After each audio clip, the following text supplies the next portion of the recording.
Hello and welcome to another Streamlining Your Systems Quick Tip with Alicia. I am with your VA for a day, and today we are going to talk about how to set up the availability calendar within your online scheduler in 17 Hats.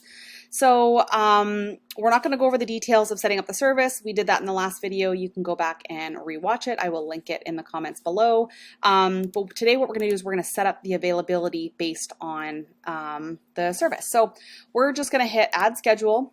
We are going to put in here testing availability. So this would be like fall mini sessions or 30-minute chat. They won't see this name. So this one you could say, fall mini sessions, this date and like $500 or whatever the heck you're charging. So we're going to go down here. You've got to select at least one service. So we are going to scroll to the bottom, choose the service that we've already picked. So it's going to show that there. You're going to pick a team member. So we're going to add me. I'm the only one offering this service. If you had multiple people offering the services, you can obviously add multiple people. This one's an important one. Choose a calendar to cross-check.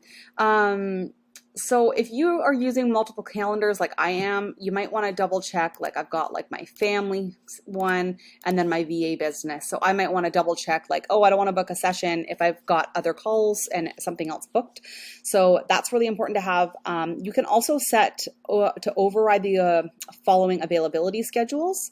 So like I could be like, oh, I want this one to take over my summer family mini sessions. However, sometimes what it actually does is completely make the other one inactive. So just be careful with this one. Play around with it to make sure that it works. If you do this and all of a sudden nothing's working and you're like, oh my gosh, like why can't I find any of my calendars? Then go turn this one off. So let's go down to your booking limitations. This one's super important.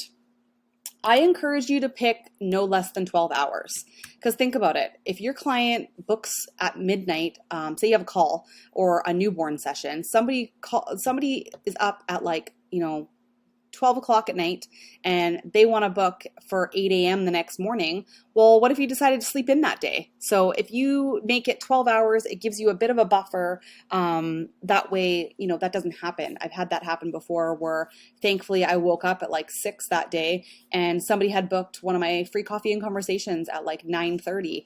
And so if I, had slept in till like 8:30 and then woke up and I was panicking trying to get kids ready and everything else, that would have been extremely frustrating. So, 12, I do minimum 12 hours because even 8, someone goes online and sees your first available appointment at 8, they're going to book that spot possibly. So keep that in mind.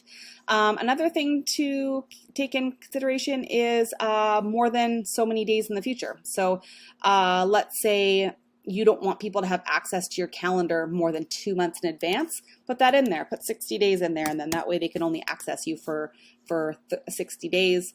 It gives you a chance to update your calendar, every once in a while so that you don't book sessions too far out.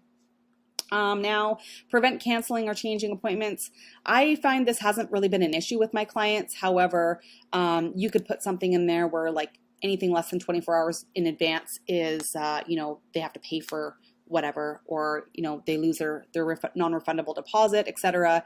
And that's something that you can include in the terms and conditions back in the service setup.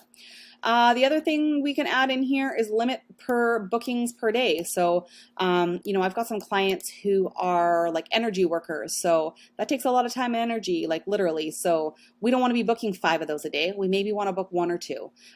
Same with Christmas mini sessions, those ones, maybe I'll book 20 in a day. So it doesn't really matter.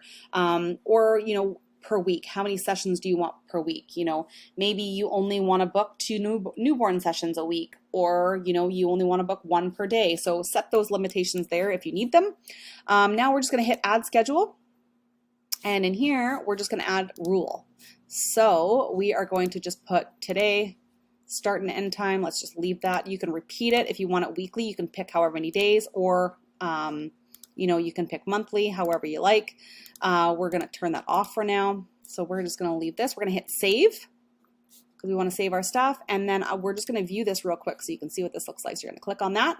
And this form here is awesome. You can actually embed this anywhere. So obviously nothing's showing up because it's less than 24 hours. So yeah, this is a great tool you can use if you need to copy the link there, copy the link. If you like this tip and you want more tips, follow me at Alicia